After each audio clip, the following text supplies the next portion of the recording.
अगर मुझे as a new investor invest करना है तो आप मुझे क्या सजेशन दोगे कि मुझे रिसर्च करना चाहिए या फिर आप जैसे बहुत अच्छे जो रिसर्च एनालिस्ट हैं उनकी हेल्प लेनी चाहिए?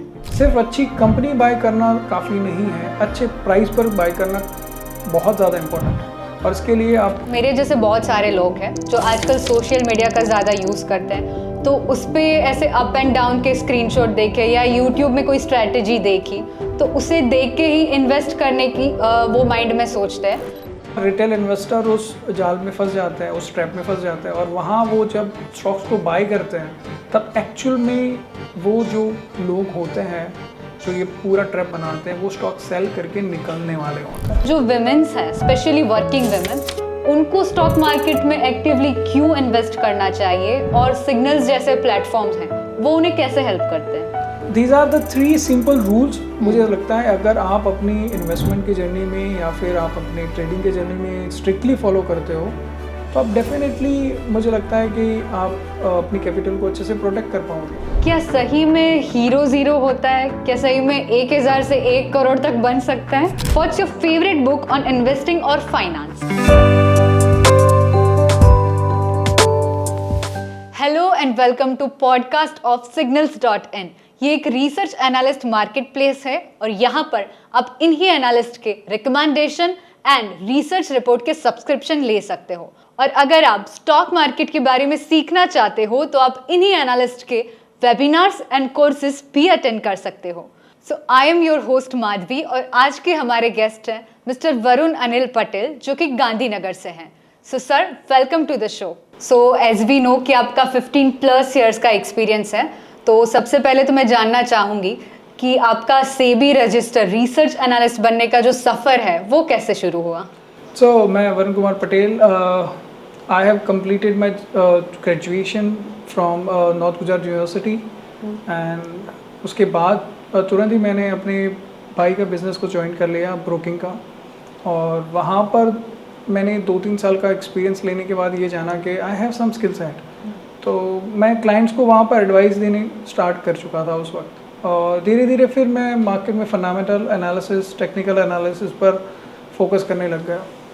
सो बिटवीन कोविड और उसके पहले मुझे ये रियलाइज़ हो चुका था कि I have perfect skill sets, तो उसके बेसिस पर फिर मैंने सोचा मैं लाइसेंस ले लेता हूँ। बट उसके बाद कोविड के बाद फिर मैंने 2021 में एग्ज़ाम वगैरह दिया।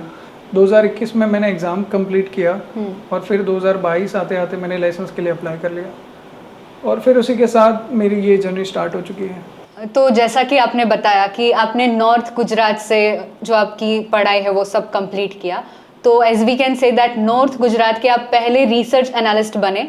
तो इस रिसर्च एनालिस्ट की जर्नी में आपने कौन कौन से चैलेंजेस फेस किए और मैं जानना चाहूँगी कि आपने उस चैलेंजेस को कैसे ओवरकम किया? मैं आपको बताऊं कि सबसे पहले गुजरात में ना फाइनेंशियल मार्केट के रिगार्डिंग अवेयरनेस बहुत ज़्यादा है और लोग ना, हर दूसरा आदमी ऐसा समझ रहा है कि वो खुद एक बड़ा एनालिस्ट है। उनको कन्विंस करना कि भाई एक प्रोफेशनल होता है जो एक बड़े एनालिसिस स्किल सेट के साथ आता है और वहाँ एनालिस करके आपको बताता है कि कौन सा सेक्टर, कौन सा कंपनी आपके लिए ज़्यादा बेटर है, किस प्राइस पॉइंट पर है, आपको बाय करना चाहिए या सेल करना चाहिए। तो वो कन्विंस करवाते मुझे बहुत मेहनत लगी, क्लाइंट्स को कन्विंस करवाते। सबसे बड़ा चैलेंजेस ये है कि जो अवेयरनेस है वो बहुत ज़्यादा है बट जो एडॉप्शन है प्रोफेशनलिज्म का वो बहुत कम है। गुजरात के केस में भी मैं ये बोल सकता हूँ, पूरे गुजरात के केस में। वो चीज़ है और उसको ओवरकम करने के लिए ना आपको जितने हो सके उतने अवेयरनेस प्रोग्राम करने चाहिए और मैंने वही किया और उसके चलते ही मुझे सफलता मिली। फिर तो सर, रिटेल इन्वेस्टर्स जो भी हैं उनके लिए जो इन्वेस्टिंग शुरू करने का सबसे बड़ा चैलेंज कौन सा होता है और अगर वो चैलेंज वो फेस कर रहे हैं तो उन्हें कैसे ओवरकम करना चाहिए? सबसे बड़ा चैलेंज तो ये है, उन्हें पता ही नहीं होता है कि उनको किसके ऊपर ट्रस्ट करना चाहिए। ज़्यादातर लोग ना बहुत ज़्यादा दूसरे अपने फ्रेंड्स हो या फिर कोई कलीग हो या फिर अपने आसपास के लोगों से इन्फ्लुएंस होकर डिसीजन लेते हैं। तो सबसे पहला तो ये प्रॉब्लम होता है कि वो प्रोफेशनल एडवाइज़र या फिर प्रोफेशनल जो रिसर्च एनालिस्ट है उनके पास नहीं जाते हैं। तो वो चीज़ उन्हें सबसे पहले देखनी चाहिए कि अगर वो किसी से एडवाइस ले रहे हैं क्या वो प्रोफेशनल है या नहीं है। आप देखिए ना, आप अगर बीमार होते तो डॉक्टर को बताते हैं ना यार, आप सीधा तो नहीं जाते Right. किसी के कहने पर दवाई ले लेते। तो it's your hard earn money, आपको ये सोचना चाहिए कि आप जिससे भी एडवाइस ले रहे हो वो प्रोफेशनल है या नहीं है, उसका ट्रैक रिकॉर्ड देखिए और उसके बाद फिर आप मार्केट में आइए। अगर आप मार्केट को समझना चाहते हैं तो सबसे पहले तो मैं ये बोलूँगा कि आप मार्केट के रिगार्डिंग बहुत सारे वेबिनार्स होते हैं, फ्री वेबिनार्स होते हैं, उससे अपना अवेयरनेस बढ़ाइए, मार्केट कैसे वर्क करता है वो सीखिए और फिर प्रोफेशनल एडवाइस के ज़रिए इन्वेस्ट कीजिए। वहाँ आपको सफलता मिलती है तो फिर आप जाके अपने आप से एनालिसिस करने का बारे में सोचें, बट उससे पहले आप किसी और के इन्फ्लुएंस में आके प्लीज़ अपना हार्ड अर्न मनी इन्वेस्ट ना करें तो ज़्यादा बेटर है। राइट मैंने भी मेरे एजुकेशन में भी ये नोटिस किया था कि जो स्टूडेंट्स होते हैं अपने फ्रेंड्स ने इन्वेस्ट किया है तो उससे इन्फ्लुएंस होके मैं भी इन्वेस्ट करूंगा, उस टाइप का जनरली हम देखते हैं आजकल। यस एग्जैक्टली, वो ना क्या होता है, वो किसी एक की सफलता दूसरे के लिए भी वही उस हिसाब से काम करेगी वो नहीं होता है। Right. So you need to understand that thing very well. तो जितना आप अपनी इन्वेस्टिंग की जर्नी में पहले ये बात समझ जाते हैं उतना आपके लिए बहुत ज़्यादा अच्छा होता है। और हर एक की फाइनेंशियल नीड अलग होती है, रिस्पॉन्सिबिलिटी अलग होती है, तो इससे बेटर है कि आप प्रोफेशनल के पास जाएं, समझें, फिर इन्वेस्ट करें। तो सर जैसा कि आपने बोला कि पहले हमें सीखना चाहिए, तो इन्वेस्टिंग से पहले रिसर्च इतनी ज़रूरी क्यों है और जो रिटेल इन्वेस्टर्स हैं वो ज़्यादातर उसे क्यों स्किप कर देते हैं? देखिए, हमारी एक बायसनेस होती है, साइकोलॉजी में बोला जाता है, जो इन्फॉर्मेशन हमें इजीली अवेलेबल हो जाती है ना, हम उसके बेसिस पर डिसीजन ले लेते हैं, हम ज़्यादा एनालाइज करने की कोशिश नहीं करते। राइट। तो ज़्यादातर इन्वेस्टर जो रिटेल इन्वेस्टर हैं वो अपना पैसा डालने से पहले सोचते नहीं हैं, वो ये देखते हैं कि भाई किसने बोला है। अगर मेरे कोई दोस्त ने बोला है तो ठीक है चलो ले लेते हैं, उसने बोला कुछ सही ही बोला होगा। So it's your hard earn money, तो आपको समझना चाहिए आप कहाँ पे लगा रहे हो पैसा, कहाँ इन्वेस्ट कर रहे हो, वो देखो पहले। सो ज़्यादातर मैंने जो बोला कि साइकोलॉजी होती है, उसके चलते वो लोग मिस कर जाते हैं, स्किप कर जाते हैं और रिसर्च का इम्पोर्टेंस नहीं समझते हैं। देखिए, मेरा ऐसा मानना है कोई भी कंपनी सही और गलत नहीं होती है, उसके वैल्यूएशन सही और गलत होता है। तो अगर आपने कोई अच्छी कंपनी भी गलत वैल्यूएशन पर ले ली तो फिर आपका पैसा स्टक हो जाएगा, वहाँ पे आपको कोई प्राइस एप्रिसिएशन या कैपिटल पर जो आपको रिटर्न मिलना चाहिए वो नहीं मिलेगा। तो ये कंसेप्ट को रिटेल इन्वेस्टर को समझना है। सिर्फ अच्छी कंपनी बाय करना काफ़ी नहीं है, अच्छे प्राइस पर बाय करना बहुत ज़्यादा इम्पोर्टेंट है और इसके लिए आपको रिसर्च करना पड़ेगा और प्रोफेशनल जस्ट लाइक अस ऐसे लोगों की मदद लेनी पड़ेगी। तो सर जैसा कि हम जानते हैं कि बहुत सारे इन्वेस्टर्स ऐसे हैं मार्केट में जो हॉट स्टॉक्स होते हैं या फिर ट्रेंड्स होते हैं मार्केट में, उसके पीछे भागते हैं, तो वो इतना रिस्की क्यों है और आप उसके लिए क्या एडवाइस देंगे? देखिए, अभी ना सोशल मीडिया इन्फ्लुएंस इतना ज़्यादा बढ़ चुका है और बहुत ज़्यादा एक्सेसिबल भी है, तो उसके चलते ना पंप और डंप वैसी वाली सिचुएशन बन चुकी है। तो ये जो फिशी मैसेजेस आपको आते हैं 100% का रिटर्न मिल जाएगा, 200% का रिटर्न मिल जाएगा, देखिए ऐसा होता नहीं है प्रैक्टिकली, आप समझ के चलिए। और सभी रिटेल इन्वेस्टर को समझना चाहिए कि ये जो सिनेरियो बनाते हैं वो लोग, वो आपकी एक साइकोलॉजी की मदद से, एक आपकी जो ग्रीड है उसकी मदद से वो लोग ये सेटअप बनाते हैं और रिटेल इन्वेस्टर उस जाल में फंस जाते हैं, उस ट्रैप में फंस जाते हैं और वहाँ वो जब स्टॉक्स को बाय करते हैं तब एक्चुअल में वो जो लोग होते हैं जो ये पूरा ट्रैप बनाते हैं वो स्टॉक सेल करके निकलने वाले होते हैं। तो मैं सभी रिटेल इन्वेस्टर को बस यही कहना चाहूँगा, ऐसे जाल से बचें, इट्स अ ट्रैप। ऐसे ही कोई कंपनी 200% 300% नहीं बढ़ती है, उसके पीछे फंडामेंटल चेंजेस होने चाहिए कंपनी के अंदर। सो प्लीज़ आप ऐसी किसी टिप्स पर या किसी ऐसे ट्रेंड्स पर विश्वास करके अपनी हार्ड अर्न मनी मत लगाएं। आप हो सके तो प्रोफेशनली एडवाइस लें, उस टिप्स पर भी एडवाइस ले सकते हैं। अगर वो प्रोफेशनल बोलता है ये सही है तो ही इन्वेस्ट करें, किसी एक टिप्स, अनजान टिप्स के चलते अपना मेहनत से कमाया हुआ पैसा मत गंवाएं। सो अगेन आपको कॉम्प्लेक्स फाइनेंशियल कंसेप्ट है उनको सिंप्लीफाई करने के लिए जाना जाता है, तो कोई एक ऐसा एग्जाम्पल आप शेयर करना चाहेंगे जिसमें आपने किसी रिटेल इन्वेस्टर को समझाया और उसको हेल्प की हो? बात यह है कि अगर आपको एक मल्टीबैगर चूज़ करना है तो उसके लिए ना एक सिंपल फार्मूला है।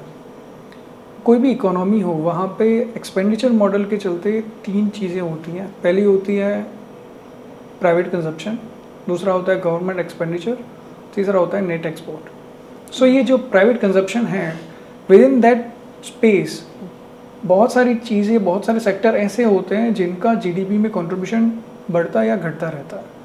जिनका कंट्रीब्यूशन आने वाले 5 या 10 साल के अंदर बढ़ने वाला होता है, वो सेक्टर हॉट केक सेक्टर होते हैं। वहाँ पर इन्वेस्ट करने से आपको मल्टीबैगर्स मिलता है।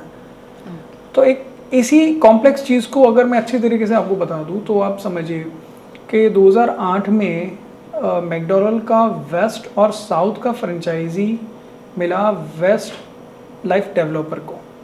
कंपनी बहुत छोटी थी, वो रिसेंटली बस इन्वेस्ट कर रही थी मैकडॉनल्ड्स के फ्रेंचाइजीज़ को एस्टैब्लिश करने के लिए। ऑन दैट टाइम आपने ये फील किया होगा कि आपका आउटडोर जो खाने का फूड एक्सपेंस है वो बढ़ता जा रहा है। आप ब्रांड्स की तरफ अट्रैक्ट हो रहे हो, आप देख रहे हो कि आपका जो एक्सपेंस है, जो प्राइवेट कंजप्शन का एक पार्ट ही होता है, वहाँ पे वो कंट्रीब्यूशन जो है जो आउटडोर फूड का वो बढ़ता जा रहा है और उसका फ़ायदा मैकडॉनल्ड को मिल रहा है। आप सीधा देख लीजिए मैकडॉनल्ड का 2000 जो वेस्ट लाइफ डेवलपर कंपनी है उसका जो बैलेंस शीट आप देख लीजिए, 2008 से 2020 तक उनका जो ग्रोथ रहा है, फेनोमिनल ग्रोथ रहा है। और इसी जो कॉम्प्लेक्स चीज़ को आप अच्छे तरीके से अगर समझना चाहते हैं ना, तो मैं यही बोलता हूँ आप ऐसा करो, आप अपने जैसे 10 लोगों का जो कंजप्शन है या फिर कोई एक्सपेंस है उसको नोट डाउन करो।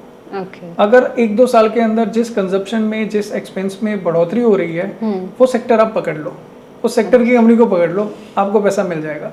तो this are the simple concept. चीज़ें बहुत कॉम्प्लेक्स होती है बट उसको समझाने के लिए एक राइट एग्जाम्पल काफ़ी होता है। तो मैकडॉनल्ड एक बहुत बड़ा एग्जाम्पल है। और मैं बोलना चाहूँगा इस चीज़ में क्या होता है कि कई बार म्यूचुअल फंड्स ऐसी कंपनीज को स्किप कर जाते हैं, क्योंकि वहाँ पर ये जो इमर्जिंग कंपनीज होती हैं उनकी इनिशियली जो स्टॉक मार्केट में वॉल्यूम्स होती हैं वो बहुत कम होती है, तो उनके चलते वो उसमें इन्वेस्ट नहीं कर पाते हैं। एक रिटेल इन्वेस्टर के लिए वो चीज़ बहुत बड़ा हर्डल नहीं बन सकती है जो म्यूचुअल फंड के लिए बन जाती है। राइट। तो अगर आप अच्छे से पहले से आइडेंटिफाई कर लेते हो और उसमें इन्वेस्ट कर लेते हो तो आपका बहुत बड़ा पैसा ग्रो करता है। मैकडॉनल्ड का ही एग्जांपल ले लीजिए, वेस्ट लाइफ डेवलपर का स्टॉक जो है वो 2008 में तकरीबन 10-15 रुपये से लेके 2013 तक 300 रुपये तक जा चुका था। अब 300 रुपये के बाद SBI म्यूचुअल फंड में वहाँ इन्वेस्ट किया और वहाँ उन्होंने भी पैसा बनाया, बट जो मल्टीपल जो आपको 10-15 रुपये में मिलने वाला था वो म्यूचुअल फंड नहीं ले पाएंगे बिकॉज ऑफ लिक्विडिटी इशू। तो अगर आप रिटेल इन्वेस्टर हो और आप अगर अच्छे प्लेटफॉर्म के साथ जुड़े हो जस्ट लाइक सिग्नल्स, जहाँ पे आपको बहुत अच्छे रिसर्च एनालिस्ट मिलते हैं, वहाँ पर आप सर्विसेज उनसे लेते हो, उनसे आप कंसेप्ट समझते हो, तो आप डेफिनेटली अपनी कैपिटल को बहुत ज़्यादा मल्टीपल पर ग्रो कर सकते हो। एग्जैक्टली। तो सर मेरे जैसे बहुत सारे लोग हैं जो आजकल सोशल मीडिया प्लेटफॉर्म से, इंस्टाग्राम से, यूट्यूब से प्रॉफिट एंड लॉस के स्क्रीनशॉट देख के या फिर यूट्यूब में कोई स्ट्रैटेजीज देख के उनको इम्प्लीमेंट करने की कोशिश करते हैं। तो आप अगर मुझे as a new investor invest करना है तो आप मुझे क्या सजेशन दोगे कि मुझे रिसर्च करना चाहिए या फिर आप जैसे बहुत अच्छे जो रिसर्च एनालिस्ट हैं उनकी हेल्प लेनी चाहिए? देखिए, एक मिक्स अप्रोच करना चाहिए। Ultimately it's your hard earn money. तो मैं ये बोलूँगा सबसे पहले तो आप रिसर्च एनालिसिस के पास जाइए, उनकी प्रोफेशनल सर्विसेज लीजिए, उनसे सीखने और समझने की कोशिश कीजिए कि मार्केट किस हिसाब से वर्क करता है, स्टॉक्स के प्राइसेस कैसे वर्क करता है, कौन सी चीज़ है, कौन से आप बोल सकते हैं फैक्टर्स हैं जो उनको इम्पैक्ट करते हैं और किस तरह से वो बिहेव करते हैं प्राइसेस। उनसे सीखने के बाद फिर आप अपनी रिसर्च जर्नी स्टार्ट कीजिए। सो उससे क्या होगा, जो एक देखिए जर्नी का एक फेज़ होता है, हर कोई थियरी इसीलिए बनती है कि आप जो प्रैक्टिकल के दौरान जो मिस्टेक्स हुई हैं वो रिपीट ना करें। तो जब आप रिसर्च एनालिसिस की सर्विसेज लेते हैं तो वो उसके एक्सपीरियंस के साथ आती है, उसको पता है कहाँ गलती हुई है, उससे हुई है, मार्केट में दूसरे लोगों से हुई है, उससे सीख के उसका वो जर्नी बना होता है। तो उस जर्नी का आपको पहले से ही बेनिफिट मिल जाता है, तो आप वो गलतियाँ रिपीट नहीं करते हो। आपका कोर फोकस फिर जो अच्छे स्टॉक्स हैं उनको आइडेंटिफाई करने में जाता है। तो रिसर्च एनालिस्ट के पास पहले आना चाहिए, सीखना चाहिए मार्केट के रिगार्डिंग, स्टॉक प्राइसेस कैसे वर्क करते हैं उसके रिगार्डिंग। उसके बाद फिर आप अपनी रिसर्च करके आप अपने पैरों पर खुद से ज़्यादा कॉन्फिडेंट होगे, अच्छे से डिसीजन ले पाएंगे। Thank you sir for your valuable insight. अभी तक का जो पॉडकास्ट है आई एम डैम श्योर कि हमारे व्यूअर्स के लिए बहुत ही इंफॉर्मेटिव होगा। And one more thing I wanted to know कि रिस्क मैनेजमेंट है वो रिटेल इन्वेस्टर के लिए कितना ज़रूरी है और कौन से ऐसे बेसिक स्टेप्स हैं जो उनको फॉलो करने चाहिए। अल्टीमेटली मैं बोलूँ तो रिस्क मैनेजमेंट बहुत प्रोमिनेंट पार्ट होता है इन्वेस्टमेंट जर्नी का, और मेरे हिसाब से सबसे ज़्यादा ज़रूरी जो है वो है रिस्क मैनेजमेंट ही है। और मैं कई बार बोलता रहता हूँ मेरे सारे सेशंस में कि भाई खास करके ट्रेडिंग में तो 80% रिस्क मैनेजमेंट होता है, साइकोलॉजी होती है और 20% स्किल्स होते हैं। सो इन्वेस्टर के लिए भी यही होता है, आपके पास साइकोलॉजी होनी चाहिए, इन्वेस्टमेंट साइकोलॉजी होनी चाहिए, आपके पास एक रिस्क मैनेजमेंट का रूल्स का एक सेटअप होना चाहिए, तभी आप अपनी जो कैपिटल है उसको अच्छे से प्रोटेक्ट कर पाओगे। और आज अभी हम देख रहे हैं, जब हम ये पॉडकास्ट कर रहे हैं, पिछले 2-3 दिन के अंदर इतना ब्लडबाथ हुआ है स्टॉक मार्केट के अंदर, ऑलमोस्ट सभी के पोर्टफोलियो, रिटेल इन्वेस्टर के पोर्टफोलियो 10 से 15% तक डाउन हो रहे, राइट। और उसके पीछे की वजह यही है कि अगर आपने प्रॉपरली रिस्क मैनेजमेंट किया होगा तो आपको मार्केट के जो एडवर्स मोमेंट्स होते हैं वहाँ पे आपको प्रोटेक्शन मिलेगा। तो रिस्क मैनेजमेंट के सिंपल रूल्स होते हैं, रूल सिंपल है बस उनको इम्प्लीमेंट करना बहुत डिफिकल्ट है। तो रूल नंबर 1 यही है कि आप अपनी कैपिटल का बहुत ज़्यादा पोर्शन किसी एक स्टॉक में मत लगाएं।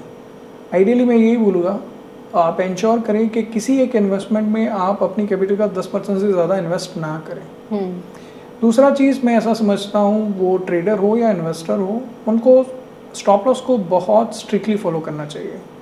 अगर आप स्टॉप लॉस को सीरियसली नहीं लेंगे ना तो वो आपको बहुत हिट करेगा, आपके पोर्टफोलियो की ग्रोथ को, आपकी कैपिटल को, सबको। स्टॉप लॉस को बहुत सीरियसली लीजिए, उसको स्ट्रिक्टली फॉलो कीजिए। तीसरा, मुझे ऐसा लगता है कि जब कभी भी आपका ट्रेड प्रॉफिट में हो तो उस ट्रेड को आपको ट्रेल करना चाहिए, अपने एसएल को ट्रेल करना चाहिए। सो फॉर एग्जांपल मैं बता दूं, अगर मैंने किसी एक कंपनी में, ABC कंपनी फॉर एग्जांपल, उसमें 100 रुपये पर इन्वेस्ट किया है और वहाँ पर मैं 150 रुपये के टारगेट के लिए उसमें इन्वेस्ट किया। अब उसका प्राइस 120 आ चुका है और मेरा आइडियल एसएल था 80 रुपीज़। तो मुझे अभी क्या करना चाहिए? मुझे अभी अपना जो स्टॉप लॉस है उसको ट्रेल करके 100 या उसके ऊपर ला देना चाहिए, कि जिसके चलते अगर कोई एडवर्स कंडीशन हुआ और मार्केट रिवर्स हुआ, स्टॉक स्पेसिफिकली रिवर्स हुआ, तो मेरा जो प्रॉफिट है या फिर जो मेरा लॉस है वो लिमिटेड हो जाए। So these are the 3 simple rules. मुझे लगता है अगर आप अपनी इन्वेस्टमेंट की जर्नी में या फिर आप अपने ट्रेडिंग की जर्नी में स्ट्रिक्टली फॉलो करते हो तो आप डेफिनेटली, मुझे लगता है कि आप अपनी कैपिटल को अच्छे से प्रोटेक्ट कर पाओगे। जैसे मैंने पहले भी बताया, ये चीज़ कहने के लिए बहुत सिंपल है, इम्प्लीमेंट करने में बहुत डिफ़िकल्टी आती है, क्योंकि साइकोलॉजिकली लोग बहुत अटैच हो जाते हैं अपने डिसीजंस के साथ। मैं गलत कैसे हो सकता हूँ? देखिए, प्रैक्टिकली स्टॉक मार्केट्स में सब एक एजम्पशन पर चलता है कि ये चीज़ हो सकती है, प्रोबेबिलिटी। सो ये प्रोबेबिलिटी उतनी ही है कि मैं अगर कोई रिकमेंडेशन दे रहा हूँ तो मैं गलत भी हो सकता हूँ, और उसी के लिए वहाँ पे आपकी कैपिटल प्रोटेक्ट हो, उसी के लिए हम स्टॉप लॉस देते हैं। तो ज़्यादातर लोग ये बात नहीं समझ पाते कि सर आप एनालिसिस्ट हो, आप एक्सपर्ट हो, तो आप गलत कैसे हो सकते हैं? भैया यहाँ हर कोई गलत हो सकता है। वॉरेन बफेट से लेके कोई भी गलत हो सकता है। राकेश झुंझुनवाला भी गलत हुए हैं, जो इंडिया के सबसे बड़े इन्वेस्टर रहे हैं।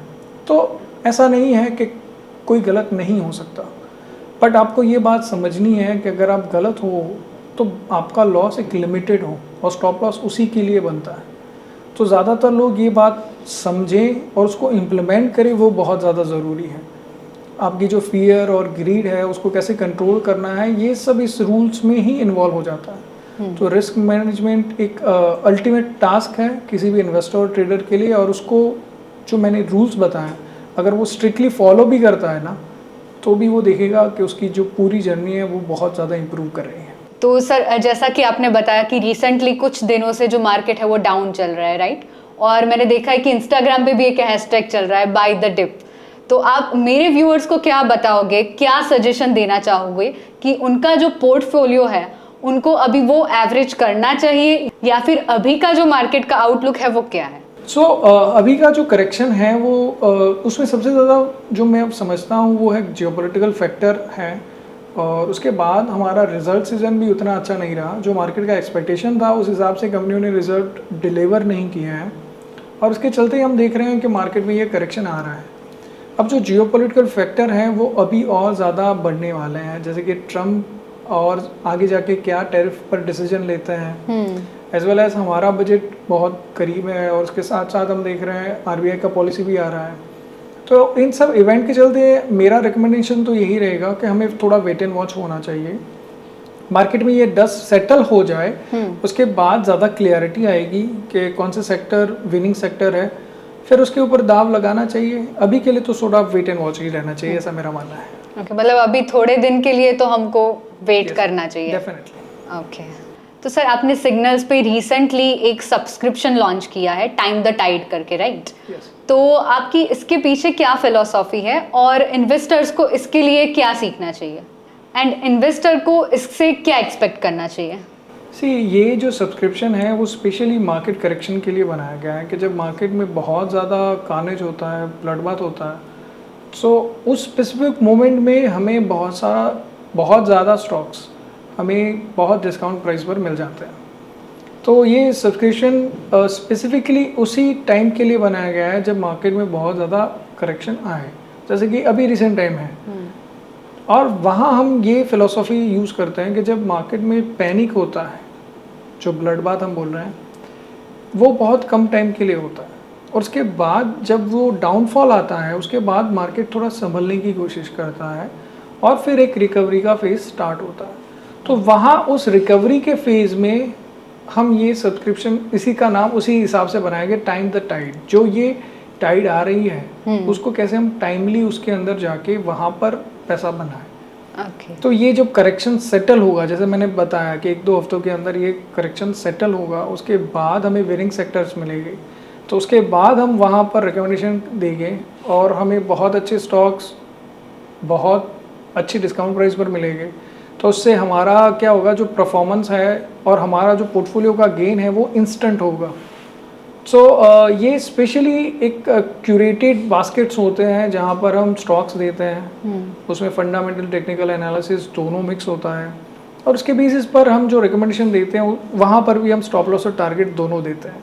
तो अगर हम कहीं पे गलत हो जाएं तो आपको स्टॉप लॉस के साथ एग्जिट भी करना होता है। बट हमने ऐसा फील किया है कि जब भी मार्केट के करेक्शन के दौरान और जब कंसोलिडेशन के बाद जो अपवर्ड मूवमेंट स्टार्ट होता है, तब जब ये बास्केट हम बनाते हैं तो वहाँ पे रिटर्न की पॉसिबिलिटीज़ बहुत बढ़ जाती है। So this is the philosophy of time the tide subscription, and specially ये करेक्शन के मोड के बाद रिकमेंड किया जाता है। ऑल राइट सर, सो मेरे सिग्नल्स के यूज़र्स के लिए आप कोई डिस्काउंट देना चाहेंगे, और अभी के लिए जो सर्विसेज है वो आप कितने में ऑफ़र करते हैं?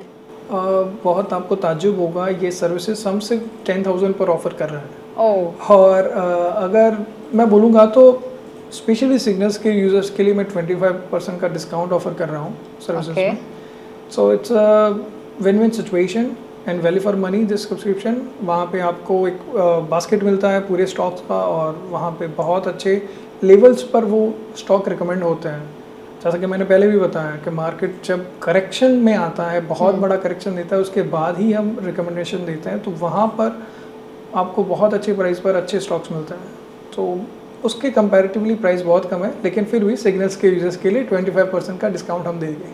ओके, तो सभी व्यूअर्स को अभी वो डिस्काउंट ग्रैब कर लेना चाहिए, I think. All right sir, तो सर्कल बैक करते हैं, और आपने बोला था कि बहुत सारी ऐसी बड़ी कंपनीज भी हैं जिसके स्टॉक अगर गलत प्राइस पे हम ले लेते हैं तो उससे भी हमारा जो पोर्टफोलियो है वो ग्रो नहीं कर पाता है, और मे बी ब्लॉक भी हो सकता है, राइट? तो उसके लिए आप हमारे यूज़र्स को और व्यूअर्स को क्या सजेशंस देना चाहेंगे?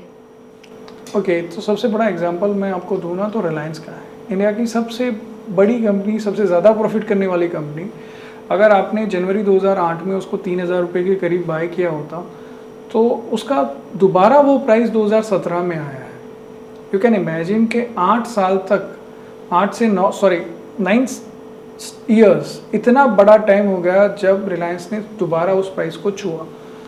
तो ये सिंपली ये बता रहा है कि आपको समझना है कि उसी बीच अगर आप रिलायंस का देखो ना, तो उसका प्रॉफिट और बैलेंस शीट दोनों ग्रो किया है। रिलायंस ने बड़े अच्छे कैपेक्स किए, जियो का प्लेटफॉर्म बनाया, डिस्पाइट दैट उसका प्राइस उस लेवल पर नहीं जा पाया। तो ये एक परफेक्ट एग्जांपल है कि अगर आप कोई अच्छी कंपनी भी गलत प्राइस पर लोगे तो आपका कैपिटल ब्लॉक हो जाएगा। और रिटेल इन्वेस्टर को समझना है कि आपको अपनी कैपिटल को कंटिन्यूसली अच्छे रेट पर ग्रोथ करना है, तो आपको ऐसे डिसीजन नहीं लेना है, ऐसे डिसीजंस को अवॉइड करना है, या फिर आप रिस्क मैनेजमेंट के रूल्स जो मैंने आपको बताया कि वहाँ पे स्टॉप लॉस को आपको स्ट्रिक्टली फॉलो करना है। स्टॉप लॉस इसीलिए दिया जाता है कि जिसकी वजह से आपकी कैपिटल ब्लॉक ना हो, आपका पोर्टफोलियो जो है वो ब्लॉक ना हो जाए। सो दिस इज़ द रीज़न कि आप एक अच्छी कंपनी को गलत वैल्यूएशन पर भी लोगे तो भी आप फंस सकते हो। तो रिटेल को यही मैं एक सीख देना चाहूँगा कि ऐसा नहीं है हर बार buy right sit tight, buy at right price और फिर सिट टाइट। राइट। तो सर काफ़ी इंसाइटफुल था ये। तो इससे हमें पता चलता है कि आप जैसे बड़े और अच्छे सेबी रजिस्टर्ड एनालिस्ट को हमें मेंटर क्यों बनाना चाहिए।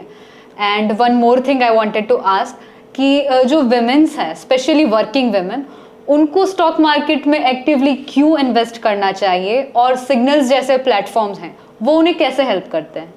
देखिए, मैं ऐसा समझता हूँ जो भी अगर अभी अपना इनकम अर्निंग फेज में आ रहा है, वेदर इट इज़ वुमन और मैन और हाउस मेकर, होम मेकर भी हो, तो भी उन सबको स्टॉक मार्केट में एक्टिवली इन्वेस्ट करना चाहिए। देखिए, अगर आपको अपनी कैपिटल ग्रो करनी है, इन्फ्लेशन को बीट करना है, तो stock market is a ultimate destination जहाँ पे आप अपनी कैपिटल को ग्रो भी कर पाओगे, इन्फ्लेशन को बीट भी कर पाओगे।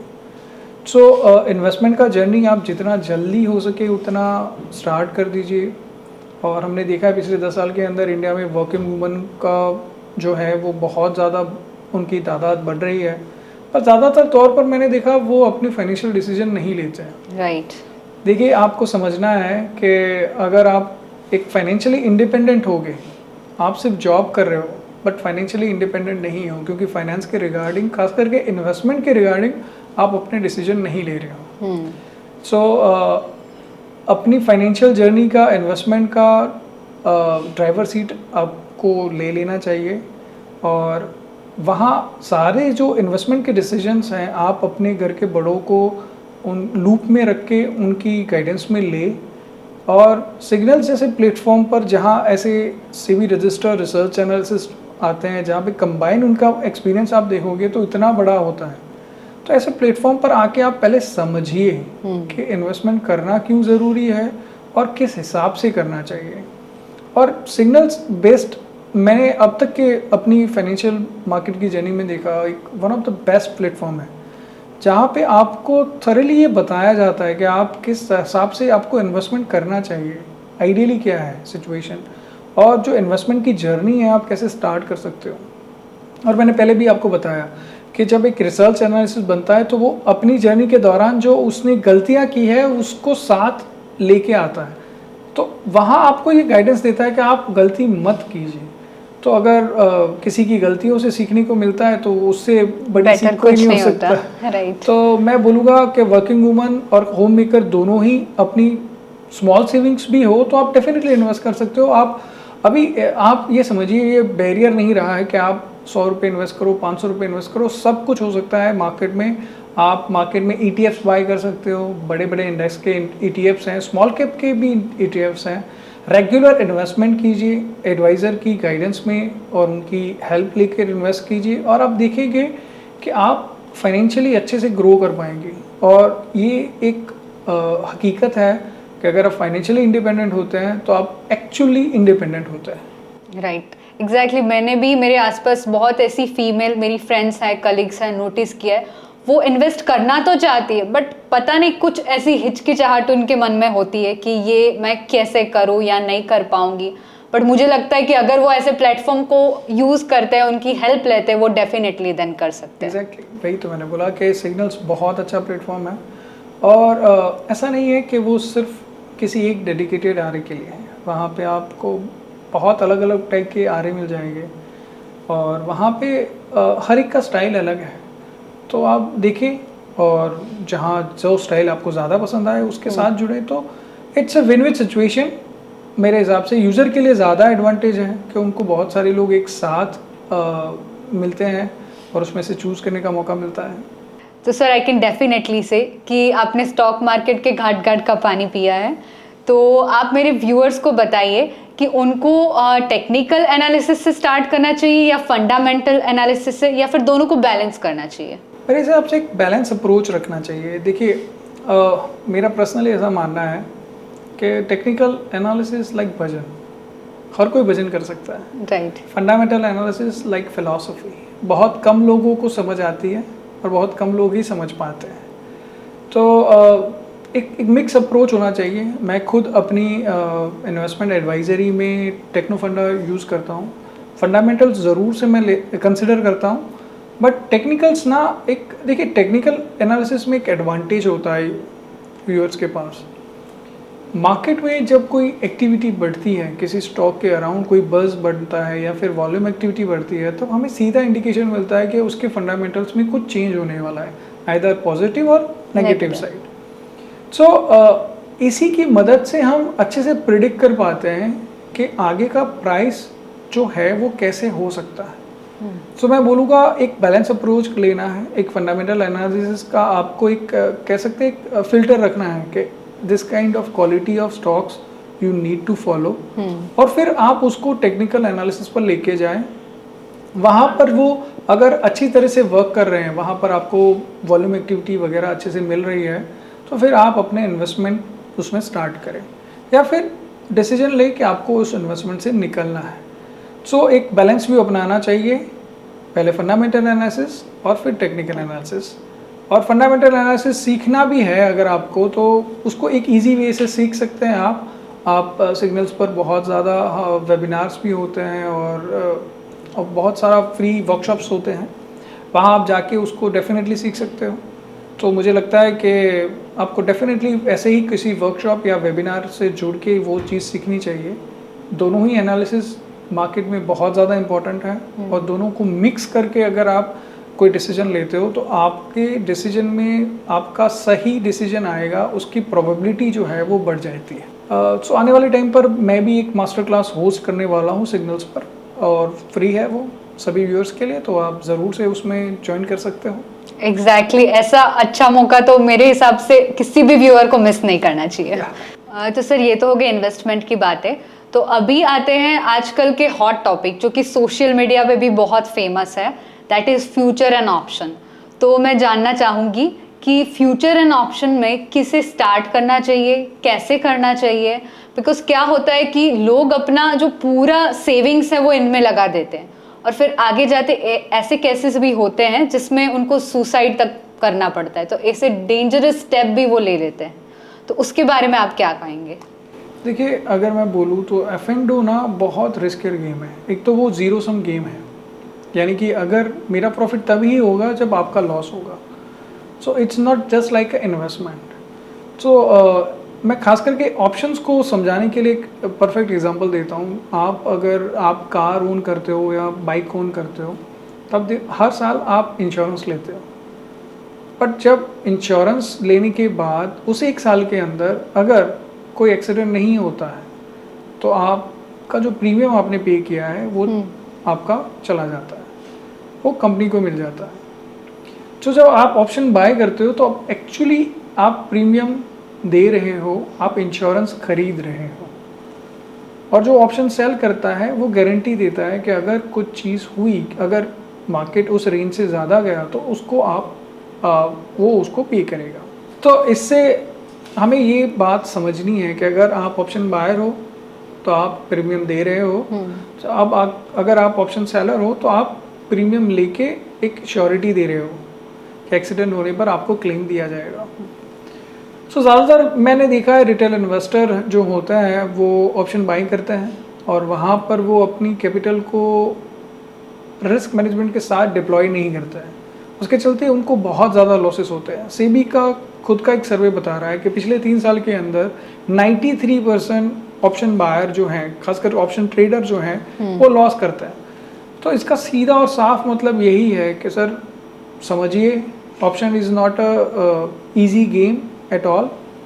और अगर आपको ऑप्शन ट्रेड करना भी है तो आपको पहले उसको सीखना चाहिए कि वो कैसे ट्रेड होता है, उसके प्राइस एक्शन किस हिसाब से वर्क करता है। Right. It's not just like stock, वहाँ पे आप स्टॉक नहीं ले रहे हो, ओनरशिप बाय नहीं होता है। Option is like a premium, insurance premium, जैसा मैंने पहले भी बताया। तो ऑप्शन करने, ट्रेडिंग करने वाले लोगों से मैं रिक्वेस्ट करूँगा कि सबसे पहले आप उसको लर्न करें कि वो काम कैसे करता है। जैसे मैंने पहले भी बताया कि सिग्नल्स के प्लेटफॉर्म पर हम बहुत सारे वर्कशॉप्स होते हैं, इसके रिगार्डिंग वेबिनार्स होते हैं, वहाँ पे आप ज़रूर से सीखें पहले कि वो काम कैसे करता है, उसके बाद उसमें इन्वेस्ट करें या ट्रेड करें। सो प्लीज़ आपके माध्यम से सभी व्यूअर्स को मैं यही बताना चाहूँगा, अगर आप ऑप्शन ट्रेडिंग स्टार्ट करना चाहते हो या ऑलरेडी स्टार्ट कर चुके हो तो पहले सीखें फिर ट्रेड करें। तो सर, क्या सही में हीरो ज़ीरो होता है? क्या सही में 1000 से 1 करोड़ तक बन सकता है?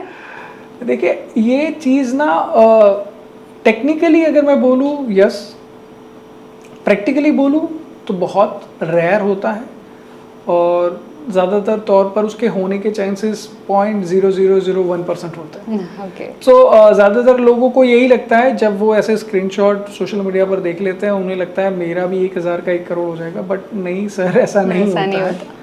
इन अ नॉर्मल टाइम, यानी कि मैं बोलूँगा कि अगर 250 दिन एवरेज मार्केट ओपन होता है 1 साल के अंदर, तो वहाँ पर बहुत ऐसे कम दिन आते हैं जब मार्केट में इतनी बड़ी वॉलेटिलिटी होती है कि जो जीरो है वो हीरो हो जाए।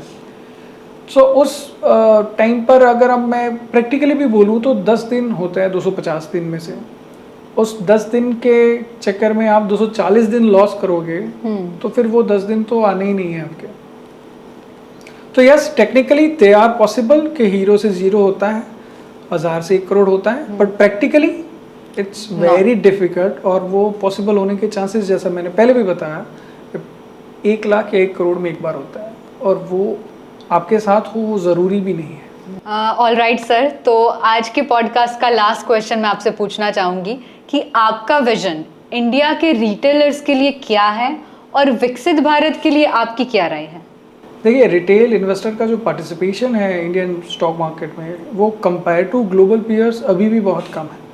तो यहाँ से तो अभी और ज़्यादा ग्रो होने की उम्मीद है। प्रैक्टिकली अगर हम देखें तो किसी भी डेवलप कंट्री में 40% या उससे भी ज़्यादा पॉपुलेशन स्टॉक मार्केट में डायरेक्ट या इनडायरेक्ट वे में इन्वेस्टेड होती है। इंडिया में अभी भी वो जो रेशियो है वो 10-15% के करीब करीब है। तो अभी हमारा जो रिटेल पार्टिसिपेशन है यहाँ से मल्टीफोल्ड हो सकता है अभी आने वाले 10 से 20 सालों के अंदर।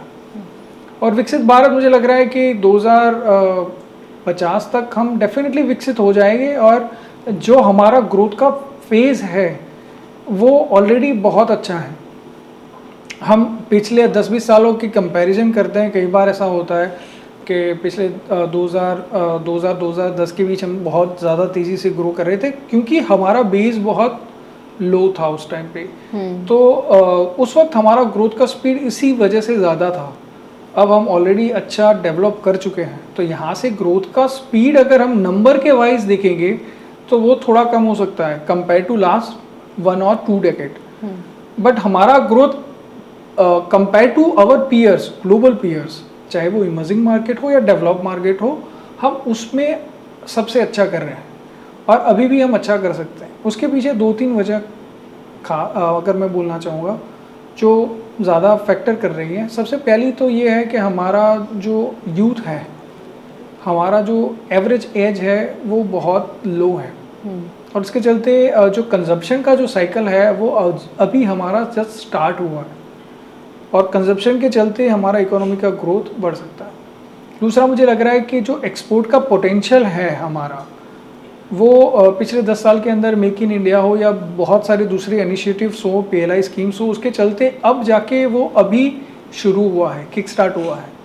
तो हम आने वाले 10 से 20 साल के अंदर और ज़्यादा अच्छे से एक्सपोर्ट करेंगे और अगर हमारा एक्सपोर्ट अच्छे से ग्रो हो रहा है तो हमारी इकोनॉमी और जो पर कैपिटा इनकम है वो भी बहुत तेज़ी से बढ़ेगा। तो ये तो बहुत बड़े प्रमुख फैक्टर हैं। तीसरा, मुझे लग रहा है कि जियोपॉलिटिकली भी अगर अभी हम देखें तो कोविड के बाद जो ग्लोबली जो सप्लाई चेन है, ज़्यादातर ग्लोबल सभी डेवलप मार्केट्स चाइना से ज़्यादा चीज़ें इंपोर्ट करते थे, बट कोविड में चाइना के लॉकडाउन के चलते और बहुत सारी दूसरी पॉलिसीज़ के चलते चाइना के ऊपर जो डेवलप कंट्रीज़ हैं या इमर्जिंग कंट्रीज़ हैं उनका ट्रस्ट कम होता जा रहा है। तो एक स्ट्रेटजी बना रहे हैं वो बड़ी कंपनीज़, खास करके डेवलप मार्केट की कंपनीज़, China+1 की स्ट्रेटजीज़। तो उसका एक बड़ा इम्पैक्ट इंडिया बन सकता है, क्योंकि as a democratic country vast youth population और उसके साथ हमारी जो टेक्नोलॉजिकल एबिलिटी है हमारी, आप आईटी में देख लीजिए, हम नेट एक्सपोर्टर है वर्ल्ड में सबसे बड़े, तो उसके चलते हमें एक बहुत बड़ा एडवांटेज मिल सकता है China+1 का। और ये 3 फैक्टर के चलते मुझे लगता है हम विकसित भारत का जो हमारा टारगेट है 2047, उससे पहले ही शायद वो अचीव कर सकते हैं। Right, definitely. Thank you so much sir. तो अभी एक छोटा सा रैपिड फायर राउंड करेंगे जो हम जनरली सारे हमारे मेंटर्स के साथ करते हैं। Okay, so shall we start? Yes, definitely. Okay, my first question is which is your favourite index to track? Nifty. Okay, if you had to pick one sector to invest in for the long term, which would be it? Definitely green energy, solar, wind energy. Okay, so another question is, are you more of technical analyst or fundamental analyst at heart? Both, I think. Okay. Next is, what's your favorite book on investing or finance? Ultimately 2 book है, पहली है Psychology of Money और दूसरी है How I Made 2 Million from the Stock Market. Okay. Next is, what's the first thing that you do every morning before diving into the stock market? Read Economic Times and find news about stock markets and global financial market on website. Okay. And my last question is, what do you enjoy doing in your free time when you are not analyzing stocks? Spending time with friends and family specifically, और वहाँ outdoor की कोई भी activity हो। So thank you so much sir. It was really lovely having you on podcast. And मैं आशा करती हूँ कि मेरे सारे व्यूअर्स हैं उनको भी ये पसंद आया होगा और वो भी आपको सिग्नल्स पे जाके अपना मेंटर बनाएंगे। Thank you very much.